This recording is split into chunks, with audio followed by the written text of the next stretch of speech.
Eönwë nasceu antes da formação de Arda, quando tudo ainda existia apenas como música e intenção diante de Eru Ilúvatar. Seu espírito surgiu como uma luz forte e disciplinada, marcada por coragem e uma pureza incomum entre os Maiar. Desde seus primeiros momentos, Eönwë mostrava um brilho que inspirava respeito entre seus semelhantes. Ele parecia compreender de maneira instintiva a importância da ordem e do equilíbrio no grande plano da criação. Essa afinidade natural logo o aproximou de Manwë, o mais nobre dos Valar. Eönwë via em Manwë não apenas um líder, mas um modelo de serenidade, justiça e autoridade benevolente. Com o tempo, Eönwë tornou-se o arauto de Manwë, seu mensageiro e confidente. Não era apenas um cargo, mas uma ligação profunda entre duas consciências que pensavam em harmonia com a própria respiração dos ventos. Quando Arda começou a ser moldada, Eönwë observou os Valar trabalharem na construção de oceanos, montanhas e céus. Ele absorveu cada ensinamento, cada gesto, cada decisão que definia o mundo que nasceria. Enquanto outros Maiar se especializavam em áreas como fogo, água, sonhos ou flores, Eönwë dedicou-se a estudar a arte da guerra justa. Ele treinou sua mente e seu espírito para compreender quando lutar e quando preservar.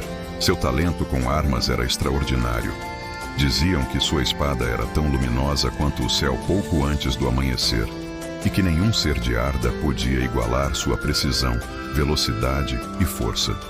Apesar dessa habilidade devastadora, Eönwë não era dominado pela violência. Ele via a guerra como o último recurso, um instrumento para restaurar a ordem quando tudo o mais falhava. Quando Melkor, mais tarde chamado Morgoth, começou a espalhar trevas por Arda, Eönwë participou de muitas batalhas ao lado dos Valar. Ele enfrentou criaturas corrompidas e defendeu regiões recém-formadas, impedindo que a criação fosse destruída antes mesmo de florescer. Com o despertar dos Elfos, a preocupação dos Valar aumentou. Eönwë testemunhou debates intensos e decisões arriscadas, pois os primeiros filhos de Ilúvatar corriam grande perigo diante da sombra de Morgoth. Ao longo dos anos da Primeira Era, as guerras entre os Noldor e Morgoth devastaram a Terra-média. Eönwë observou com tristeza cada tragédia, entendendo que, mais cedo ou mais tarde, os Valar precisariam agir diretamente. Quando Eärendil finalmente chegou ao oeste suplicando ajuda, a decisão foi tomada. Manwë convocou um exército indescritivelmente poderoso e entregou a Eönwë a honra e o peso de comandá-lo. A hoste branca cruzou os mares como uma muralha de luz. A presença de Eönwë, liderando a vanguarda, fazia os céus brilharem, como se o próprio vento cantasse um cântico de guerra. A Guerra da Ira foi uma tempestade devastadora. Balrogs emergiram das profundezas. Dragões alados cobriram os céus com chamas negras, e legiões monstruosas avançaram guiadas pelo desespero de seu mestre. Eönwë destacou-se como o mais poderoso guerreiro maia já visto.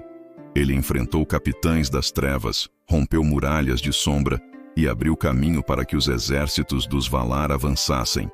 Cada golpe de sua lâmina parecia abalar o próprio ar. A guerra durou tanto tempo que montanhas inteiras foram reduzidas a cinzas. Mares invadiram terras, e o continente mudou para sempre. Mas no fim, Morgoth foi derrotado, enfraquecido e humilhado. Eönwë supervisionou a captura e o aprisionamento de Morgoth, com as correntes sagradas Angainor. Foi ele quem garantiu que o inimigo fosse banido para além dos portões da noite, removido para fora do mundo. Após a vitória, Eönwë guiou a reconstrução temporária do norte destruído.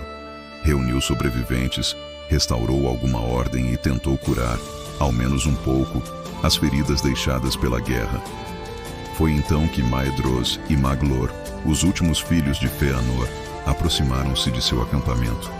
Consumidos pelo juramento fatal, exigiram os Silmarils.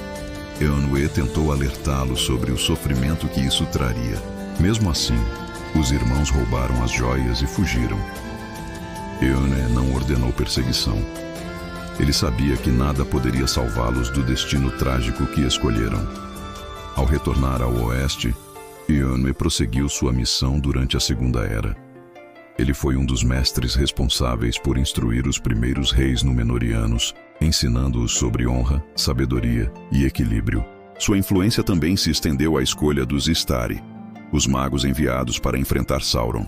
Foi Eönwë quem ajudou a identificar quem possuía força espiritual para resistir à tentação do poder. Durante a Terceira Era, Eönwë permaneceu no oeste, vigilante ao lado de Manwë. Embora não interviesse diretamente, sua presença era como uma chama eterna, esperando o momento certo para agir novamente. Algumas profecias dizem que, quando Morgoth retornar no fim dos tempos, Eönwë marchará à frente do exército final da luz. Ele enfrentará as trevas mais uma vez, não como mensageiro, mas como campeão supremo da Ordem. Até hoje, Eönwë é lembrado como símbolo de força justa, disciplina perfeita e lealdade inabalável ao bem maior. Sua história ecoa através das eras como um lembrete de que a verdadeira guerra é aquela travada pela proteção e não pelo poder.